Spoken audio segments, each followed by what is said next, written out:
Hi, I'm John Green. Welcome to my salon. This is Mental Floss on YouTube, and it is our birthday! Happy birthday, us! We even got you a cake. Actually, we got ourselves a cake. Hold on, I'm gonna make a wish. I can't tell you what I wish for, but I can say that I sure hope Beyonce is a guest host of Mental Floss next year. So the Mental Floss List Show is officially 1 year old. Today I'm going to talk about some ways that people celebrate birthdays around the world in different cultures and different religions. Plus, I'm going to demonstrate some of these so that we can properly celebrate our birthday. And for those of you who've been complaining that we've been a little bit USA-centric lately, we're going to get very worldwide today.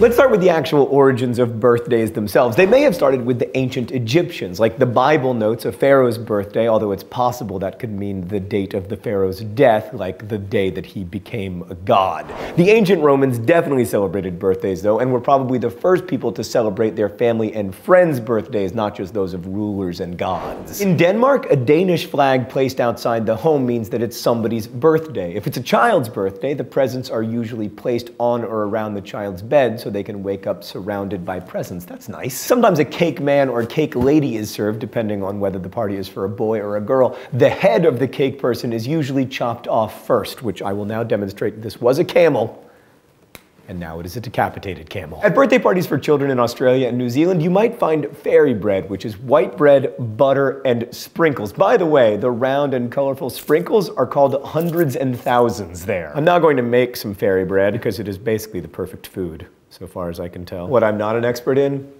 Butter spreading. All right, then you just, what do? You just kind of, whoa! Can you fold it up in like a fairy bread sandwich? Is that frowned upon, Australians? I don't know, I'm gonna try it though.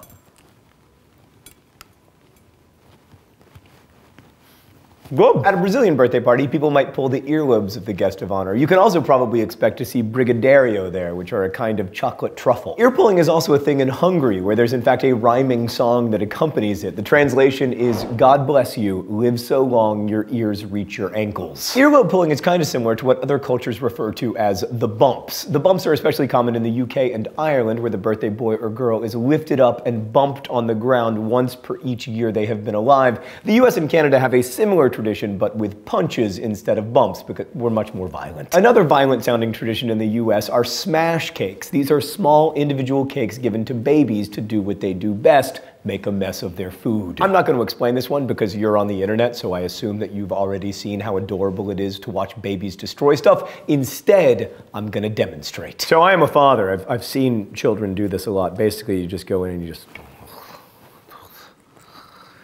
hang on.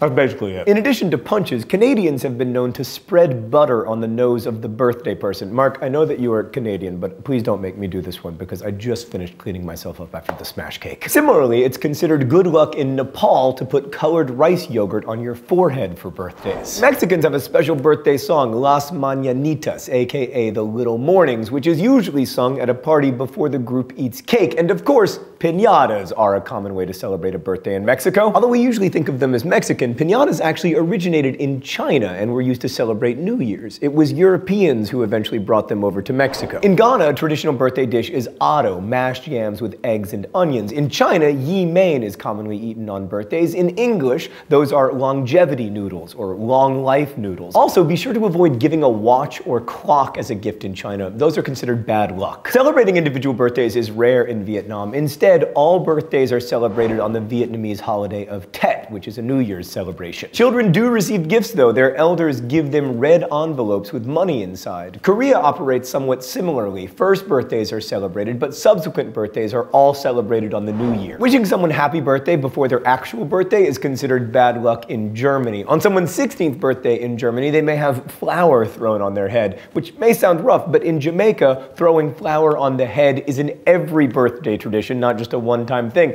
I'm not going to throw flour on anyone's head here, but I will demonstrate with with a doll. Happy birthday, Yoda. What are you, like 1,000 now? Anyway, back to Germany. On 18th birthdays, the flower is replaced with eggs. And if a man reaches his 25th birthday before he marries, his friends will hang a Sockenkranz, or sock wreath, outside of his house. The old socks are a symbol of his old age. On that note, some cultures have different traditions for when people turn a certain age. Like, you probably already know that girls who practice Judaism have bat mitzvah when they turn 12, and boys have a bar mitzvah when they turn 13. Those ceremonies represent a move into adulthood. Let's finish up with some more age-specific traditions. I'm sure you've also heard of a quinceañera, especially if you were spending all of your free time watching My Super Sweet 16 in 2005. I'm not pointing any fingers, Meredith. In South Africa, when a person turns 21, their parents present them with a key that symbolizes responsibility and the future.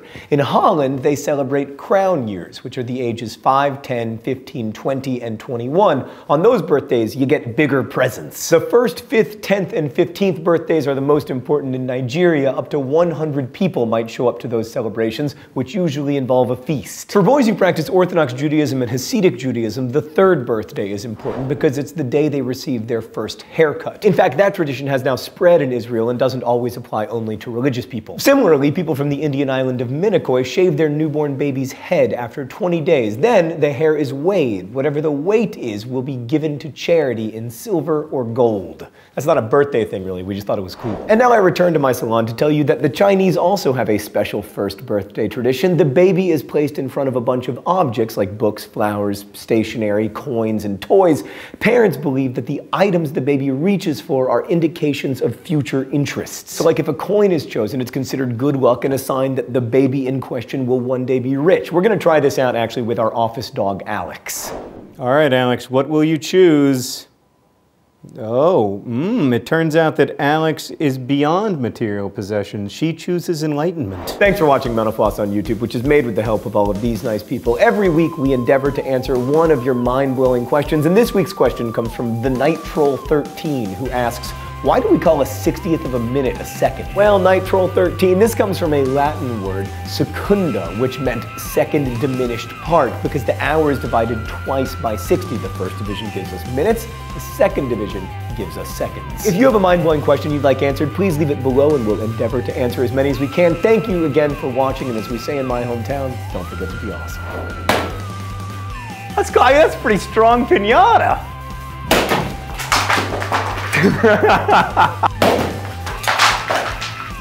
Oh, finally!